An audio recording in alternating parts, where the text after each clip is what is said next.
Thank you all. That was a beautiful lead-in to a talk about love.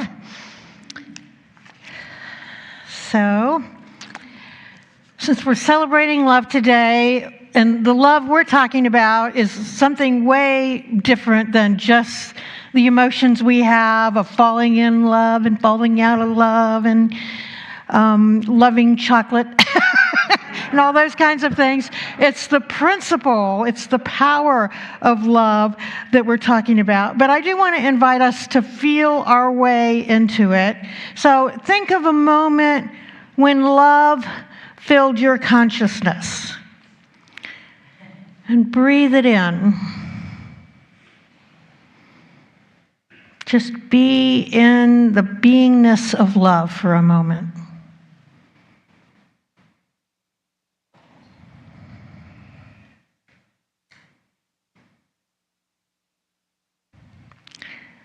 Charles Fillmore said that love is the pure essence of being that binds together the whole human family.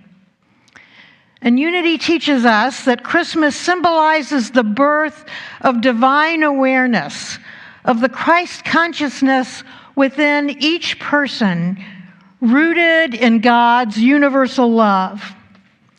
So we celebrate this awakening, this inner awakening to our divinity and our oneness with God that transforms us to express that love.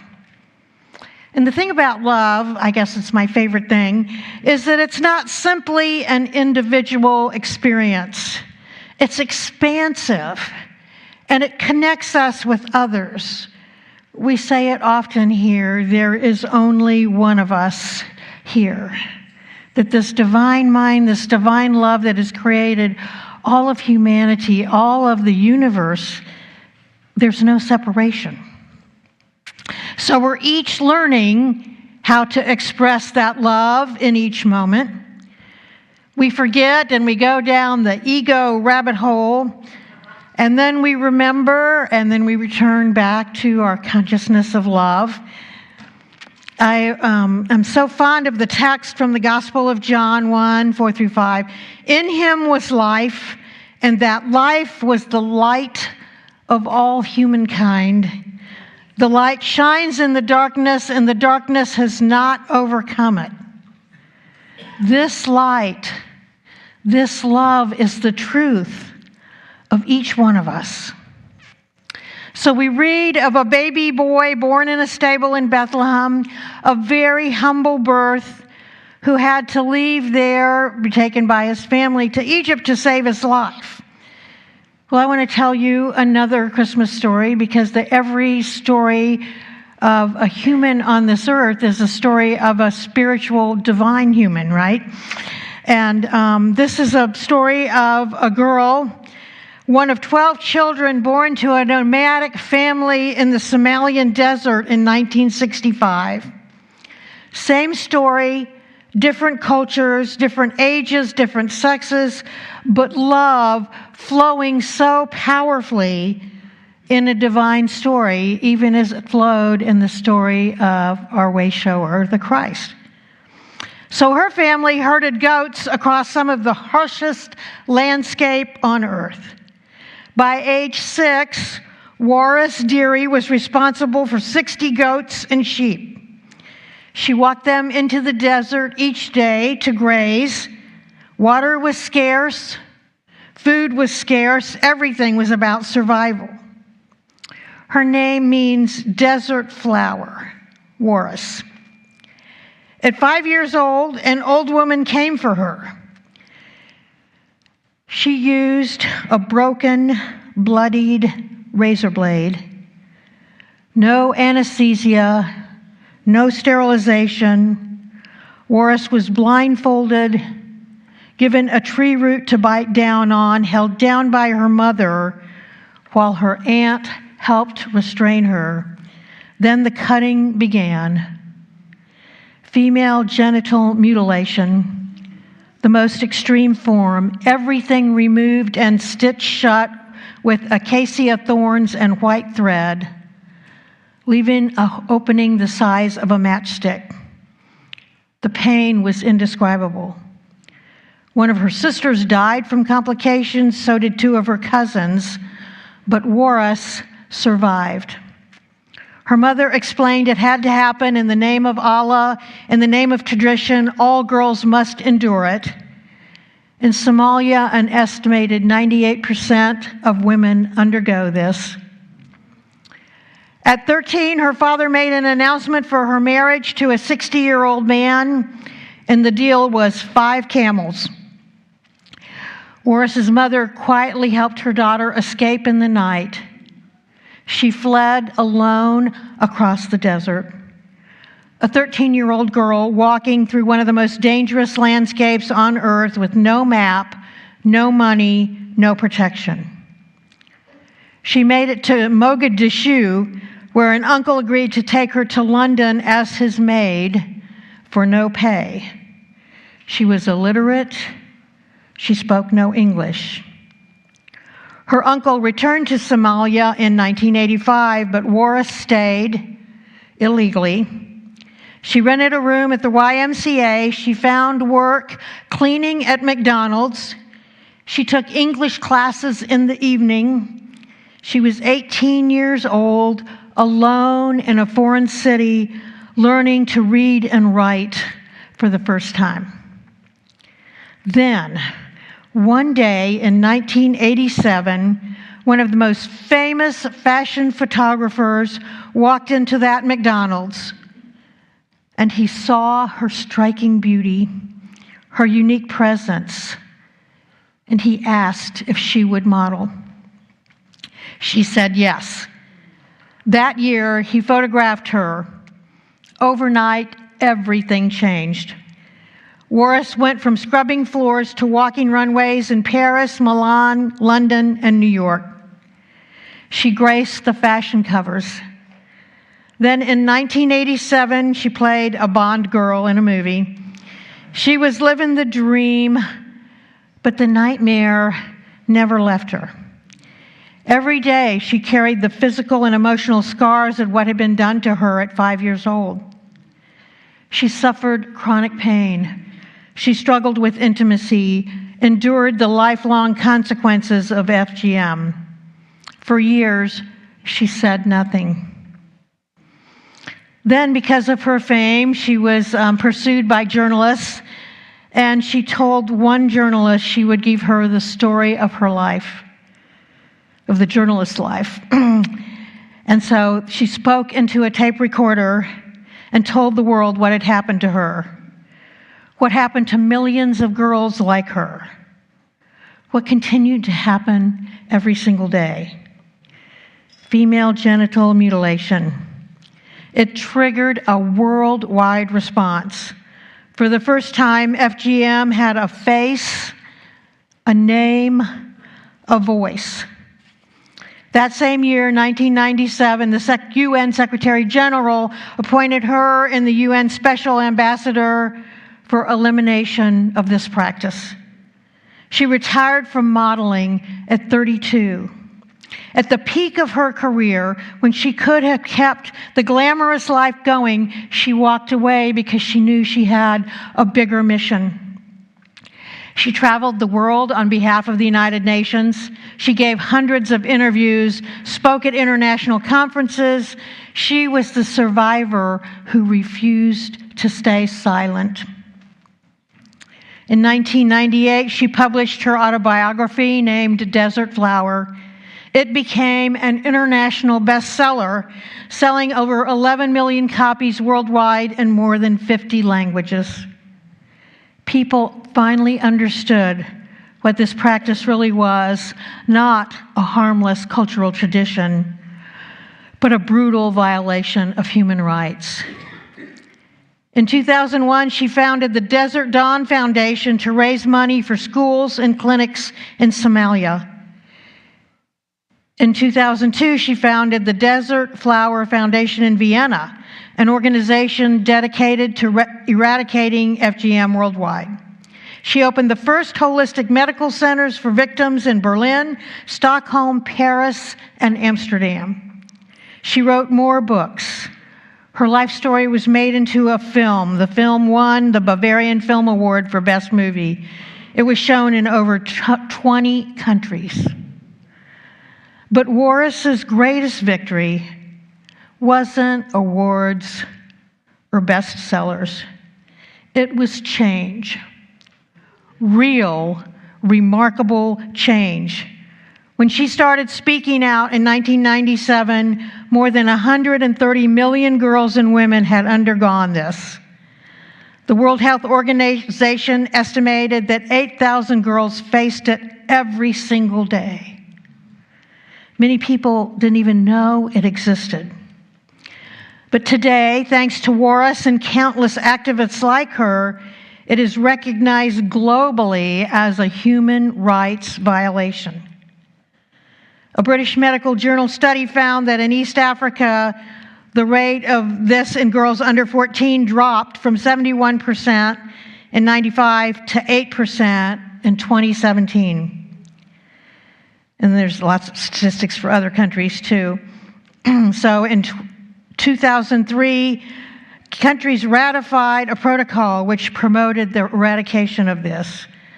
Countries around the world have passed laws criminalizing it. Education campaigns reached millions, and girls who would have faced the blade are being saved. Warris is now older and she continues to fight. I want to end this once and for all in my lifetime. So I want you to think about this.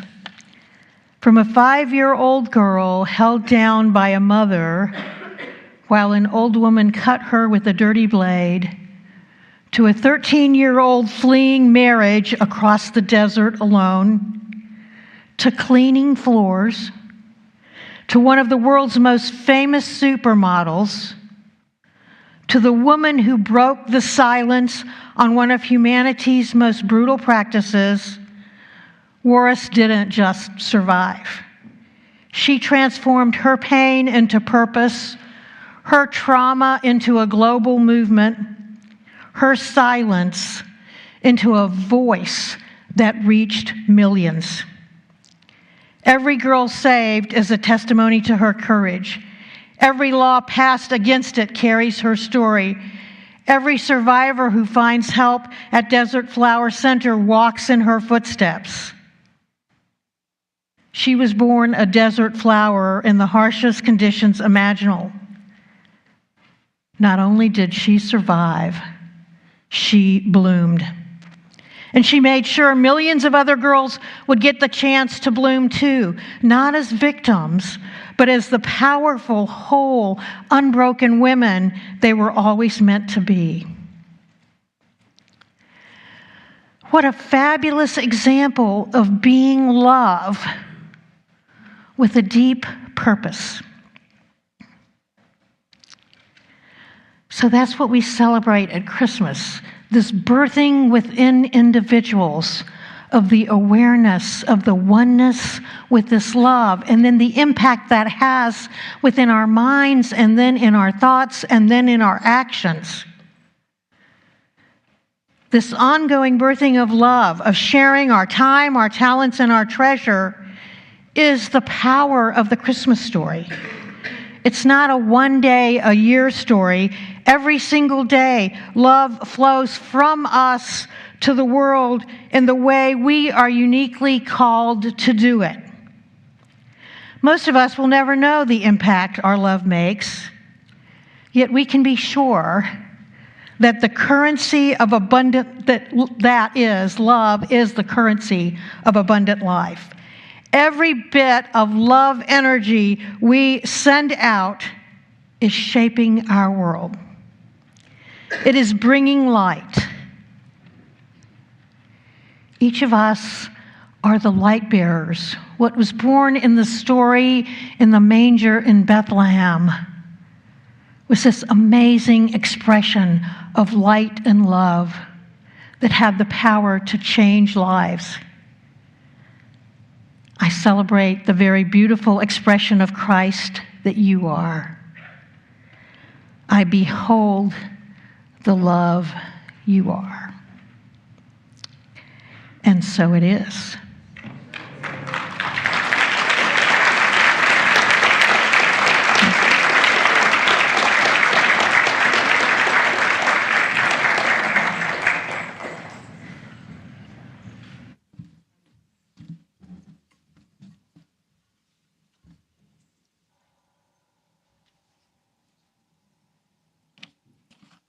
As we move into meditation, let's sing together, O Little Town of Bethlehem.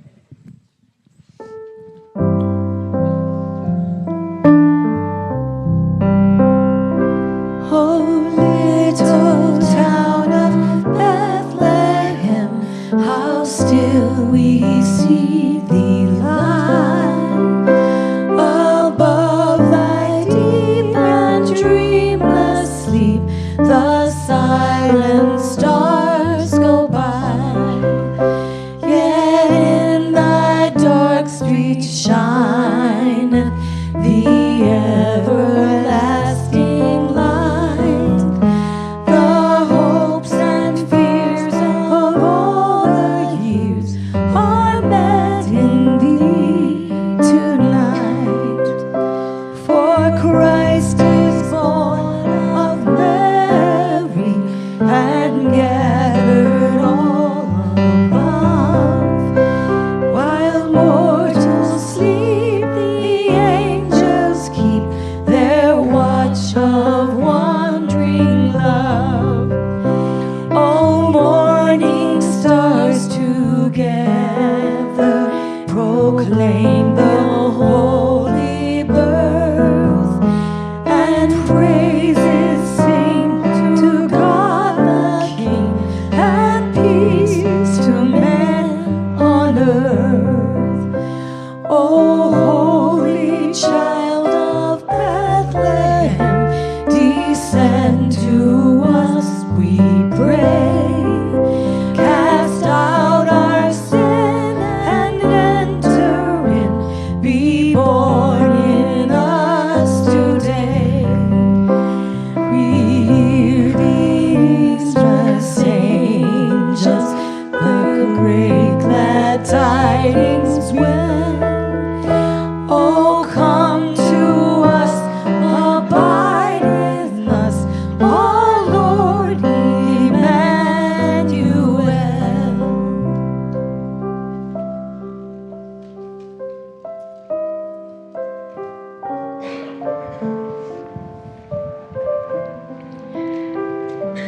Thank you. So I'm going to invite us to go into prayer. So take a deep breath in of the breath of life all the way into your belly. And exhale.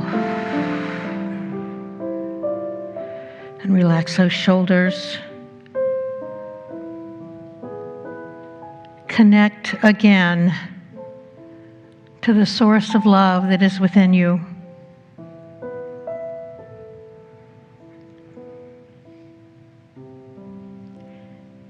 And I invite you each to listen to Spirit. And I've asked everyone to be giving an index card, a paper, and a pencil. And if you want to write down what you hear from Spirit, you can take this home then. How you may be called to love more fully. Is there a part of yourself you need to love unconditionally? Is there a family member that you can love even as you disagree with their way of being or thinking? Is there a passion or a creative project that you have walked away from that needs some love? I could ask a whole lot more questions, but I'm just going to be quiet and let Spirit do that work. So let's dive into the silence with great expectation that we will be guided to love's path.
And now as you come back from this place of feeling the power of being the beloved one,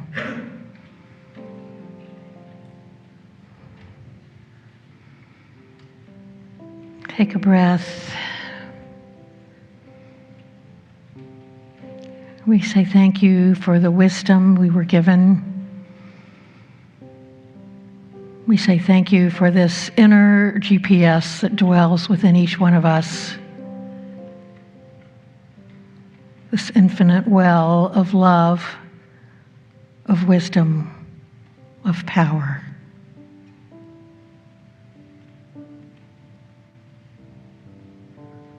And we say again, I am grateful, I am grateful, I am grateful.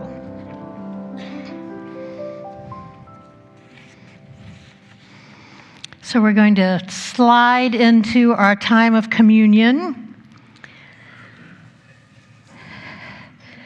And so Unity thinks of communion in a very different way than traditional churches. We practice communion to embody and anchor our realization that we are to be the channels through which the creative energy of the divine expresses into the world.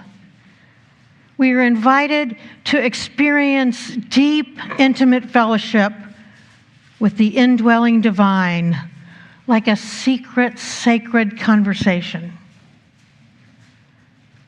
We're invited to connect to spiritual nourishment like divine grace, strength, faith, and life from Christ, akin to physical food for spiritual living. So the elements of the wine, and the juice, and the bread are symbols of divine ideas rather than the physical body and blood of Christ, which is the more traditional take. We take in the idea of truth and the awareness of our oneness with the one and hold it in our hearts and lives. And then we live from this consciousness. I heard this really sweet story of a young boy who loved the book Where the Wild Things Are by Maurice Sendak. And he wrote Maurice and said, I love your book, I love your drawings. It's just such an exciting thing for me to have this book. And Maurice wrote back to this little boy and sent him a card with his signature and a little drawing on it. And his mother wrote a letter to Maurice and said, he was so excited to get your card that he ate it.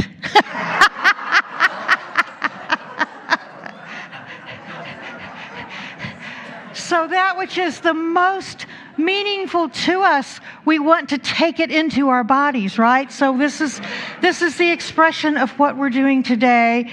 We're taking in the symbols of bread of truth, the word of truth, or sometimes called substance, and the wine, the conscious realization of God life, of the spiritual energy within us. So this true communion takes place internally in the silence, where an individual aligns their mind with divine mind. We remember the spiritual energy and the truth represented by these elements. So I'm going to invite folks to come up, starting from the very back, to come up the center aisle and receive the elements, and then go back through a side aisle. And our ushers will kind of help things move along. So let's tune into the divine within us as we do this.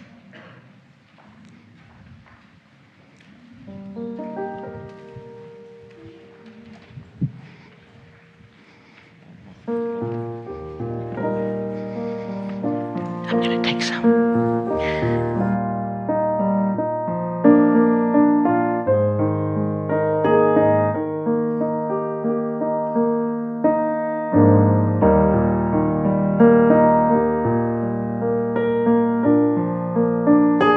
Pacem, pacem, dona nobis, pacem.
pacem, dona nobis pacem, dona nobis pacem, dona nobis pacem, dona nobis pacem, dona nobis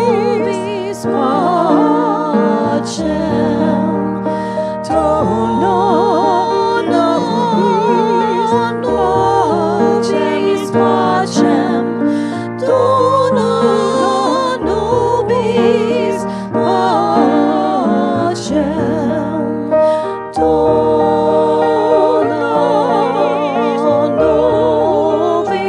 pacem, dona nobis pacem, dona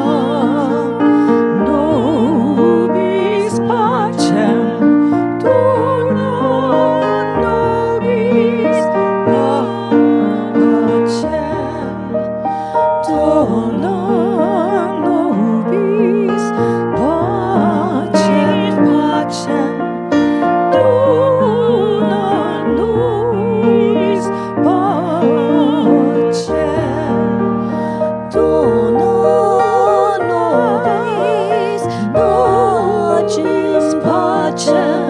dona nobis pacem, pacem, dona nobis pacem, dona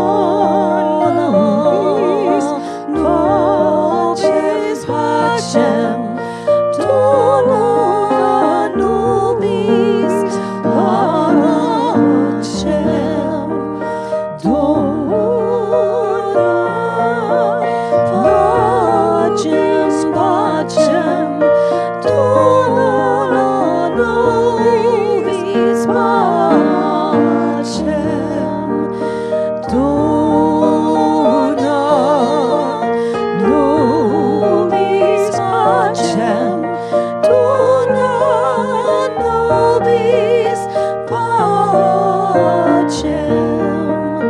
dona nobis pacem, dona nobis pacem,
So just as the food that we take in to help our bodies run and have energy and thrive.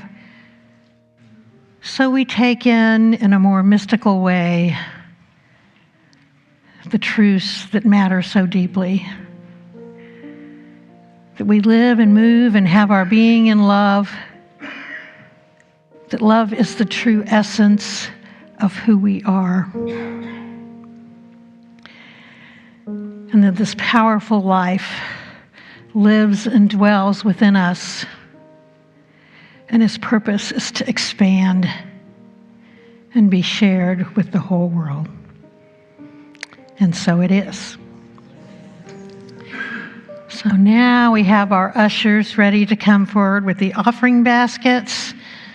So may we hold our physical gifts in our hands, otherwise in our consciousness, as we say our blessing. Divine love, as me, blesses and multiplies all that I am, all that I have, all that I give, and all that I receive. Thank you, God, for the joy of giving and receiving. Thank you. The music team is very, very grateful today for a number of things. For you, we love you so much. And we're so grateful to have Karen Mainwaring with us today, helping us out. And grateful that Julie stepped out from behind the drums to be with us. It's lovely. Now for a traditional Christmas song.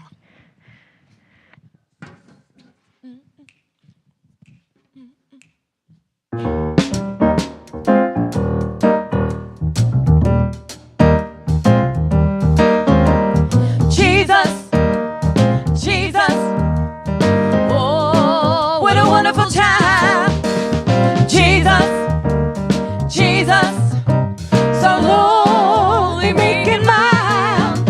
New life, new hope, new joy He brings. Won't you listen to the angels sing? Glory, glory, glory to the newborn King.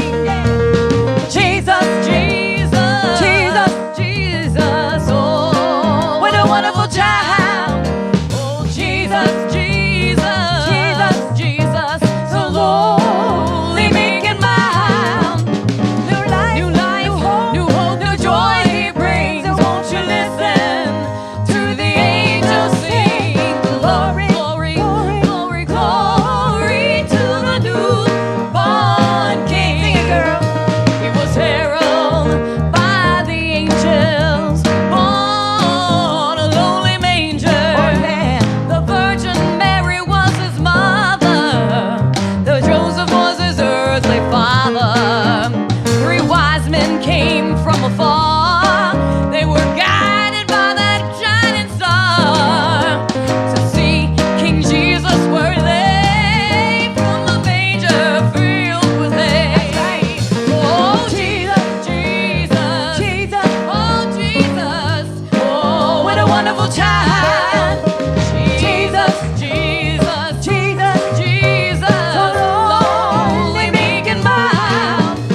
New life, new hope, new joy He brings. Won't you listen to the angels sing? Glory, glory, glory, glory to the newborn King. When I talk about Jesus, Jesus, Jesus, Jesus, oh, what a wonderful child. Ooh, Jesus, Jesus, Jesus, Jesus, so lonely, meek and mild. New life, new hope, new joy He brings. Won't you listen to the angels sing? Glory, glory, glory, glory, glory to the newborn King. We're talking about Jesus, Jesus, yeah. He was a wonderful child, yeah. What a wonderful child. Oh, yeah. Jesus, Jesus, oh, yeah. He was so lowly, so meek and mild, that's right. Oh, Jesus, Jesus, oh, Jesus, Jesus, yeah. What a wonderful child. Oh, glory, glory, glory to the newborn King. Glory, glory,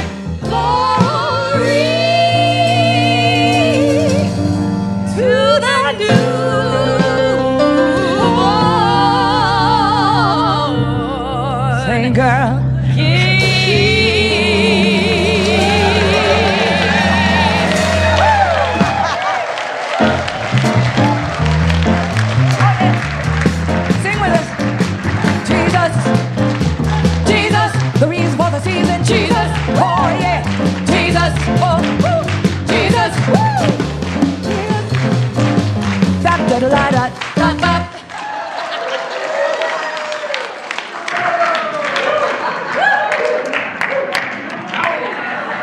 I think we need to do a big amen. Amen. So now let us bless our gifts. We know that the gift and giver are one. We're so grateful for these gifts.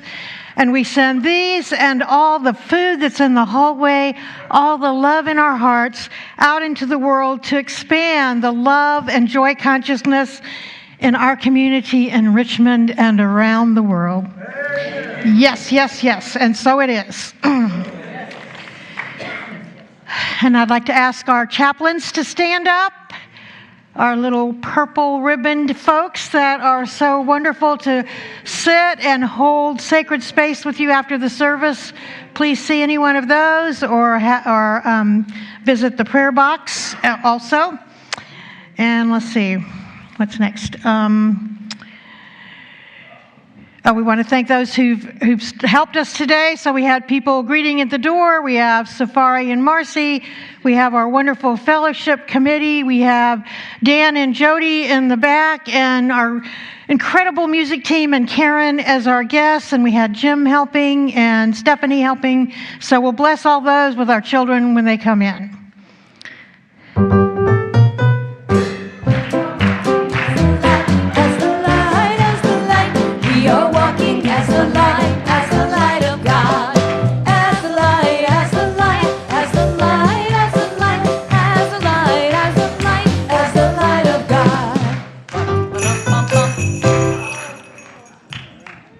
Good morning, Unity.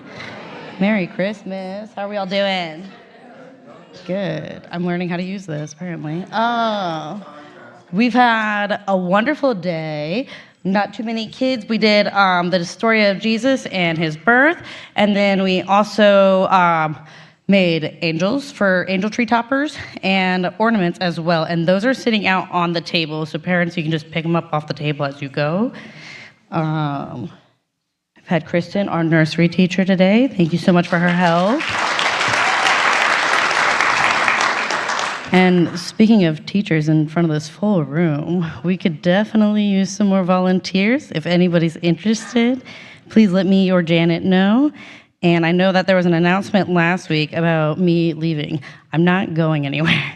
I am just stepping down from responsibilities to prioritize other things in my life at the moment. So I will be relinquishing responsibility in February. Thank you.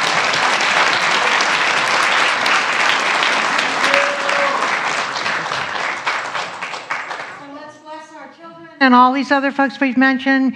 Friends, we love you. We bless you. We appreciate you. And we behold the Christ you are. And we see you doing amazing things.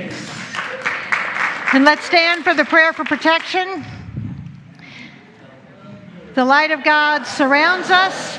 The love of God enfolds us. The power of God protects us. And the presence of God watches over us. Wherever we are, God is, and all is well.